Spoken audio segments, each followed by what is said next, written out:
ओम शांति। यज्ञ के आदि में बाबा अपने बच्चों को कैसे तैयार करते थे? बाबा किन किन युक्ति से बच्चों को याद में बिजी करते थे, ज्ञान का मनन चिंतन कराते थे।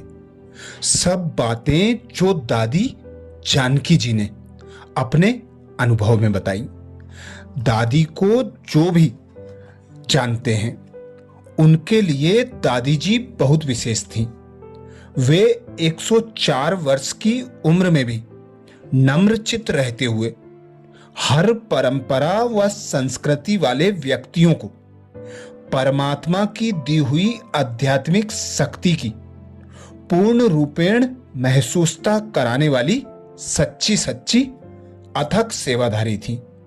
इसीलिए दादी को विदेश सेवा पर भेजा गया था। दादी को अंग्रेजी नहीं आती थी, पर मनसा सकाश देने के लिए ही दादी को विशेष विदेश सेवा पर भेजा गया था। आइए जानते हैं दादी जी आखिर कैसे चमकता हुआ सितारा बनी। दादी जी की पहली बार बाबा से मुलाकात हैदराबाद सन 1936। दादी जी अपने लौकिक पिता के साथ प्रतिदिन प्रातःकालीन भ्रमण के लिए नजदीक के शहरी उद्यान में जाते थे। एक दिन जब वे उद्यान से लौट रहे थे, उन्होंने दादा लेखराज को अपनी तरफ आते देखा। दादी जी के पिता, जो कि उम्र में दादा से छोटे थे, दादा को झुककर नमस्कार करने लगे, लेकिन दादा ने ऐसा करने नहीं दिया। दादी जी ने मासूमियत से दादा को देखा तो उनमें शक्तिशाली प्रकाश का अनुभव किया। यह बहुत ही सुंदर पल था, जो कि दादा का दिव्य प्रकाशित मस्तक दादी जी को आकर्षित करता रहा। उसी समय दादी जी को बाबा से अलौकिक स्नेह अर्थात रूहानी प्यार का तीर लगा, जिससे लौकिक परिवार से उनका मोह प्राकृतिक रूप से छूटने लगा। दादी जी दिल में यह जान गई कि यही मेरे असली और मेरे अति प्यारे पिता हैं। व्यक्तिगत आवेदन में दादी कहती हैं, परमात्मा के लिए दादी जी की जो खोज थी वह समाप्त हुई। दादी जी के दिल में यह पक्का आभास हो गया कि परमात्मा को उन्होंने पा लिया। उसी दिन से इस संबंध को सहेजने की लगन उनके अंदर लग गई। हम सब भी अपने परम पिता परमात्मा को पाने की महसूसता रखते हैं। अब परमात्मा साथ के इस मीठे संबंध को खास बनाकर रखने की जिम्मेवारी हमारी है। ऐसे ही ब्रज कोठी 1950 यज्ञ के सच्चे रक्षक कराची छोड़ने के बाद जब यज्ञ ब्रज कोठी माउंट आबू में आया तो यज्ञ में सीमित मात्रा में साधन थे। एक बार बेगरी पार्ट के दौरान दादी जी की तबीयत ठीक नहीं थी और दादी जी को आराम की जरूरत थी। जब वह अपने कमरे में योग कर रही थी तो दादी के मन में एक शक्तिशाली संकल्प उठा। यह विचार इस चुनौती भरे समय में यज्ञ की मदद करने के संबंध में था। इसके तुरंत बाद बाबा को पता चला कि दादी जी के ग्रैंडफादर दादी जी को देखने ब्रज कोठी आने वाले हैं। बाबा सैर करने के लिए जाने वाले थे, लेकिन बाबा मुड़ करके दादी के कमरे में गए और दादी जी को बताया कि आपके दादा आ रहे हैं। बाबा ने दादी जी को कहा, उनका स्वागत करना और ठहरने के लिए भी कहना।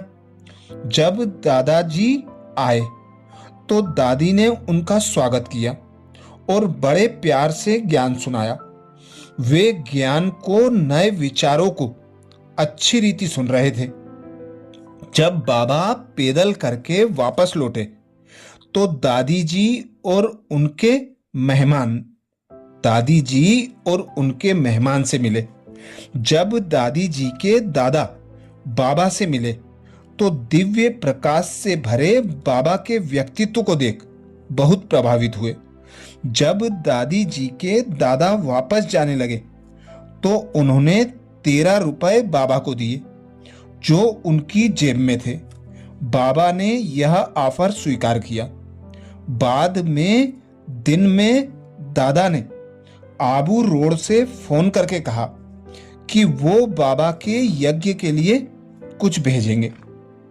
बाबा और दादी बहुत खुश थे कि यह आत्मा बाबा के ज्ञान से प्रेरित हुई है और उनकी दयालुता से प्रभावित भी हुई है। दादी जी हमेशा बाबा के यज्ञ की भलाई के लिए दिल से जिम्मेवार रहती थी।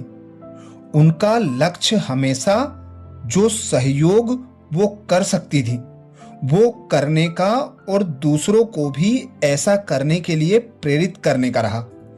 बाबा से जो प्यार और शक्तिशाली पालना हमें मिल रही है उसके रिटर्न में हम भी यज्ञ के सच्चे रक्षक बन सकते हैं। ऐसे ही एक और यादगार दादी जी ने बताई हैदराबाद की। बचपन से ही दादी का मस्तक बहुत बड़ा था। शारीरिक रूप से सुंदर नहीं था। लौकिक जीवन में लोग इसकी आलोचना भी करते थे।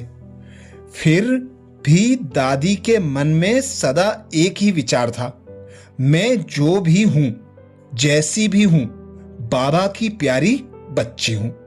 इसलिए यह सच में एक प्यारा पल था जब दादी बाबा के पास आई और बाबा ने दादी के उसी मस्तक पर अपना दुआओं भरा हाथ रखा। बाबा ने दादी के चेहरे को देखा और प्यार भरे शब्दों में कहा, मीठे बच्चे, सदा अपने मस्तक का ख्याल रखना। यह बहुत बड़ा है, अर्थात आप ज्ञान रत्नों से भरपूर एक विशाल बुद्धि की धनी हो।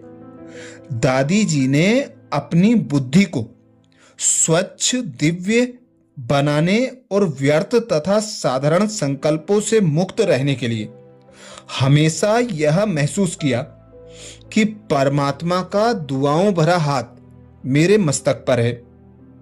वे यह भी जानती थी कि स्वयं परमात्मा ने मुझे चुना है और हमेशा मेरे साथ है। इस तरह हम सब भी अपनी बुद्धि में अलौकिक ज्ञान रूपी खजाना भरकर रखें तो हमें भी महसूसता होगी कि भगवान ने हमें मानवता की सेवा के लिए चुना है। हम पवित्र दिव्य बुद्धि वाले होली हंस हैं क्योंकि हमारी बुद्धि सदा ही बाबा के संग के रंग में रंगी हुई है। ऐसे ही एक और विशेष याद दादी जी की कराची कुंज भवन की। इस अमूल्य संगम युग को याद रखते हुए पढ़ाई पढ़ाई और पढ़ाई करो। एक दिन बाबा ने दादी को देखा। दादी जी यज्ञ शुरू होने के 18 महीने बीतने के बाद आई थी और कहा, बच्चे आप अगली दिवाली नहीं देखोगे। दादी जी ने बाबा के इशारे को कैच करते हुए कि ड्रामा के अंत का समय है पूछा, बाबा मुझे क्या करना चाहिए? मैं यज्ञ में देरी से आई हूं। बाबा ने कहा, बच्चे दिन में 10 बार मुरली पढ़ो। दादी जी ने तुरंत इस बात को अमल में लाया और दादी ने दिन में बार बार 10 बार मुरली पढ़ना शुरू किया। अगले 6 महीने के लिए दादी जी के दिल में एक ही विचार था कि मुझे 18 महीनों की देरी को जल्दी से जल्दी गैलअप करना है। दादी जी केवल 20 मिनट हाथों पर सिर रखकर बेंच पर ही सो लेती थी। दादी जी चांद की रोशनी में मुरली लिखती, पढ़ती और मनन करती थी। उन दिनों मुरली बहुत बड़ी 20 पेज की हुआ करती थी। दादी ने सभी मुरलियों का शब्द बाई शब्द अध्ययन किया। दादी जी का लक्ष्य बड़ा ही स्पष्ट था। अगर दूसरी दादियां आगे बढ़ रही हैं तो मैं क्यों ना बढ़ूं, उन जैसी क्यों ना बनूं। दादी जी ने बाबा के सिग्नल को हमेशा अपने आंखों के सामने रखा। उनका प्रयास बड़ा ही गहन था। इसके बाद दादी जी ने 83 दिवाली मनाई। लेकिन हर साल दादी जी जब दिवाली मनाती थी तो सोचती थी, यह मेरी आखिरी दिवाली है। कौन जानता है मैं अगली दिवाली देखूंगी या नहीं। इस प्रकार यह बात के महत्व को दर्शाता है कि जो करना है अभी कर लो। दादी जी ने अपने आप को हमेशा अलर्ट एक्टिव रखा तथा इस अमूल्य ब्राह्मण जीवन का और संगम युग का अधिक से अधिक लाभ उठाया। दादी जी इस संदर्भ में हमेशा के लिए बड़ा उदाहरण है। चाहे हम इस ज्ञान मार्ग में कभी भी आए, शुरू में या देरी में, सफलता हमारी पढ़ाई और हमारे आंतरिक व्यक्तिगत प्रयासों व पुरुषार्थ पर निर्भर करता है। ऐसे ही यज्ञ के आदि का एक और पहर कराची का। एक बार दादी कुछ बातों के बारे में सोच रही थी जो वे बाबा से पूछना चाहती थी, लेकिन उन्हें सही समय का इंतजार था। सौभाग्य से उसी दिन बाबा बंगलों में आए जहां दादी जी रहती थी। बाबा सभी से बगीचे में मिले और ज्ञान से सभी को रिफ्रेश किया। जब बाबा छुट्टी ले रहे थे, वे अचानक मुड़े और दादी जी को आमंत्रित किया कि बच्चे कार में बैठो, मेरे साथ आओ। यह भी ड्रामा में एक अद्भुत दृश्य था। दादी बाबा के साथ कार में बैठी और बाबा के साथ वहां गई जहां बाबा रहते थे। वे रात्रि में बाबा के सामने वाले कमरे में रुकी जहां उन्होंने बाबा की प्यार भरी मीठी ऊर्जा को पाया। अगली सुबह दादी बाबा से मिली और बाबा की प्यार भरी दृष्टि मिलते ही दादी गहरी शांति में चली गई, जिससे दादी का हृदय शुद्ध खुशी और संतुष्टता से भर गया। कुछ देर बाद बाबा ने पूछा, बच्चे, क्या आप कोई प्रश्न पूछना चाहते हो? दादी मुस्कुराई और कहा, बाबा, आप मुझे इतनी गहरी शांति में ले गए। आपने मेरी आत्मा को प्यार के प्रकंपनों से भर दिया। इस दिल में अब कैसे कोई प्रश्न रह सकता है? बाबा ने उस दिन दादी को वरदान दिया, बच्चे, ऐसा आपके साथ भी हो। जब भी कोई आपके सामने आए, वह भी बाबा की याद से भरी दृष्टि आपसे पाए और अपने को भरपूर अनुभव करे। उसके भी सभी प्रश्न समाप्त हो जाएं। उस दिन से दादी जी ने विश्व सेवा में इस वरदान को साकार होते देखा। विश्व की बहुत सारी आत्माएं अनुभव सुनाती हैं कि दादी जी के सानिध्य से पवित्र शांति तथा संतुष्टता का अनुभव हुआ और उनके प्रश्न स्वतः ही समाप्त हो गए। यही बात हम पर भी लागू होती है। जितना जितना हम गहन शांति और याद में रहने का अनुभव बढ़ाते जाते हैं, तो हमारे से मिलने वाली आत्माएं शांति के संसार में खो जाने का अनुभव पाती हैं तथा उनके सारे प्रश्न भी समाप्त हो जाते हैं। अच्छा, तो ये थे विशेष दादी जानकी और बाबा के यज्ञ के आदि के यादगार पल। ऐसे ही और अनेक पल जो दादी जी की समर्पण पुस्तक में प्रस्तुत हैं, उनका मनन अगले वीडियो में फिर करेंगे। ओम शांति।